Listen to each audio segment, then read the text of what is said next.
आपको फॉर्मेट याद होना चाहिए, क्योंकि कई बार इसकी हेडिंग आती प्रॉपर बना हुआ नहीं आएगा एग्जाम के अंदर, कई बार नहीं आता है प्रॉपर बना हुआ, आपको बनाते। तो सबसे पहले इसमें क्या होता है, ये भी स्टेटमेंट आपको याद होनी चाहिए। कॉलम वही है, particular, note number, previous year, current year, absolute change मतलब बी माइनस ए और परसेंटेज चेंज सी अपॉन ई। अब इसमें क्या आएगा, revenue from operation and other income, पहले दो हेडिंग आती है उनको लिखते हैं, इनको टोटल रेवेन्यू कराते हैं। फिर एक्सपेंस में ये हेडिंग आती है, हेडिंग आपको इस तरह याद होनी चाहिए, जैसे याद हो जाती है, लेकिन आपको पता होना चाहिए, cost of material consume, purchase in stock, change in inventory, employ benefit expense, finance cost, depreciation and other expense. मतलब इसके अलावा जो भी कॉलम है, ये मैंने लास्ट क्लास में बैलेंस शीट में डिस्कस कर लिया था कि कौन कौन से पॉइंट आते हैं, आपको इस तरह गिवन होगी। कई बार एक्सपेंस की 2-3 हेडिंग गिवन होगी, तो वही लिखना है आपको। फिर ये आपका टोटल एक्सपेंस आ जाएगा। तो थर्ड कॉलम में टोटल रेवेन्यू आया, टोटल रेवेन्यू आया, ये टोटल एक्सपेंस आया। फिर प्रॉफिट बिफोर टैक्स कैसे निकलेगा, थर्ड कॉलम में से आप इस कॉलम को माइनस कर दो, लिखा है ना third minus fourth, fourth column यही है जिसका टोटल ये रहा। तो अब इस वैल्यू में से यहाँ जो वैल्यू आएगी, उस वैल्यू में से इसको माइनस करोगे तो आपका प्रॉफिट बिफोर टैक्स निकलेगा। फिर टैक्स परसेंटेज आपको गिवन होगी, वो यहाँ जो वैल्यू आएगी इसमें प्रॉफिट बिफोर टैक्स के परसेंटेज जो गिवन होगा उस पर लगेगा, फिर टैक्स लोगा और यहाँ पे आंसर। एक बात रखना, अगर ये प्रॉफिट नेगेटिव आता है और टैक्स रेट दे भी रखा है तो आप टैक्स में लगाओ। क्यों, अगर ये नेगेटिव आ गया तो इसका मतलब फर्म को लॉस हो रहा है, तो लॉस पे फर्म टैक्स को ही देगी। एक बार इसका ध्यान रखना, कई बार ऐसा हो जाता है कि प्रॉफिट नेगेटिव आ गया, रेवेन्यू कम है, एक्सपेंस ज्यादा है, तो उस नेगेटिव वैल्यू पे टैक्स मत लगाना। थोड़ा इंपॉर्टेंट पॉइंट है, ध्यान रखना, ठीक है। उसके बाद ये परसेंटेज निकलेगी। तो इसमें मेन पॉइंट ये कि आपको फॉर्मेट याद होना चाहिए, revenue from operation, other expense, income, और ये पॉइंट दे रखे होते हैं। तो इसका पूरे फॉर्मेट के बेस पे क्वेश्चन नहीं आता, क्वेश्चन पॉइंट वाइज भी आता है। कुछ क्वेश्चन मैं इसमें प्रैक्टिस करा रहा हूँ, बाकी आप अपने बुक्स में देख लेना प्रैक्टिस के लिए। बस ये देखो क्या दे रखा है, कंपैरेटिव्स में लिखा हुआ है कि आपके बनाने कंपैरेटिव्स में, और गिवन क्या क्या है आपको, एक मिनट देखिए। रेवेन्यू फ्रॉम ऑपरेशन गिवन है 10 लाख और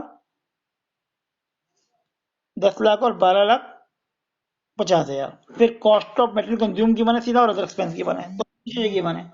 आपको अदर इनकम भी गिवन नहीं है, तो आप इसमें क्या करोगे, देखो लिखा है comparative statement profit loss fourth year ending 2016 and 17, particular, note number 15, 16, 16, 17, absolute change और परसेंटेज चेंज। अब रेवेन्यू फ्रॉम ऑपरेशन में देखो आपने लिख दिया यहाँ पे, अच्छा नीचे यहाँ दे रखा है इंटरेस्ट ऑन इन्वेस्टमेंट 30,000, अलग से क्वेश्चन है। तो अगर आपने 30,000 की इन्वेस्टमेंट करी है, उस पर आपको इंटरेस्ट मिल रहा है, कोई भी इन्वेस्टमेंट किया सर उसका इंटरेस्ट मिल रहा है, तो ये अदर इनकम होती है, ठीक है ना। पता है ना हमारा मेन इनकम क्या होता है, काम कर रहे हैं, उसके बाद जो भी इनकम मिलती है, discount receive, rent receive, commission receive, सब अदर इनकम होती है, जो मैंने पिछले चैप्टर में, पिछली क्लास में डिस्कस किया था। अब देखो इसमें लिखा है, पहले रेवेन्यू फॉर इनकम आ गया, कितना है 2016 और 17, 10 लाख और 12,50,000। फिर 12,50,000 में 10 लाख लेस किया तो कितना आ गया, 2,50,000। फिर 2,50,000 बटे में 10 लाख मल्टीप्लाई 125%।